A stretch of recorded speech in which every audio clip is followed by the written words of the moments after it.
પણ બાપુ બધાય માતાજીના ખાતા પૂરા થાય ને, હે બધાય માતાજીના ખાતા પૂરા થાય ને, એ ત્યાંથી કલિયુગમાં મારી મેલડીના ખાતાની શરૂઆત થાય છે ભાઈઓ.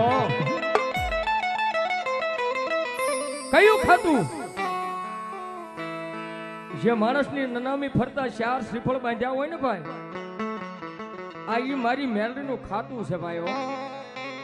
અને કોઈને એવો પાવર હોય, કોઈનો અભિમાન હોય કે મેલડીને ખાતું દીધે પર શમશાનની માલ પર મરદાને લઈ જાય, ન જવાય ભાઈઓ.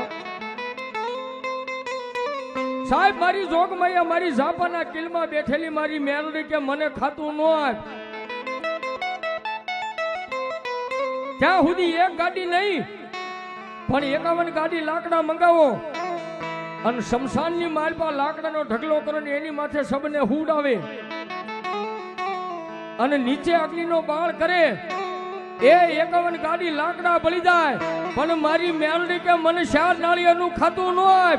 એ તારા શરીરને જો અગ્નિ અડવા દઉં ને તેથી તો જગતની માલ પર હું મેલડી નો હોય.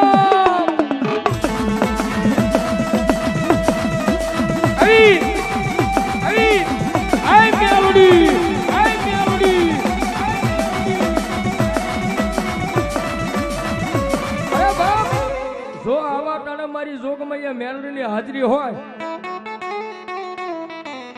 અને આજ મારા ખીજડાવાળા મામાદેવનો માંડવાની માલપા કેટલાક મેલડી વાળા બેઠા મને ખબર પડે ભાઈઓ. કારણ કે વાંકાનેરની માલપા આજ મારો પહેલો વહેલો પ્રોગ્રામ છે અને હવે અહીંયા જોવું છે કેટલાક મેલડી વાળા બેઠા છે.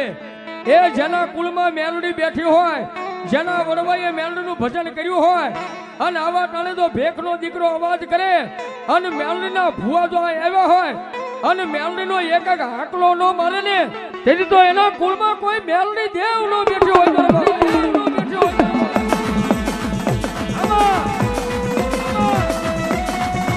અરે ટકોર નો કરાય બાપ, એ હોય તો હવે હોય તો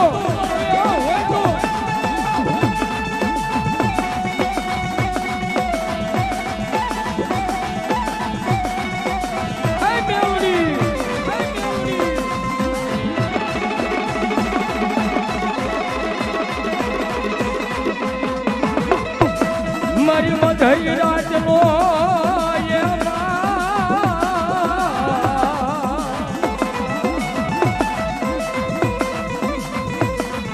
મારી મધરી રાજનો સમય મને મારી હુજેલી મારી મેલડી તને કોણ જગાડે.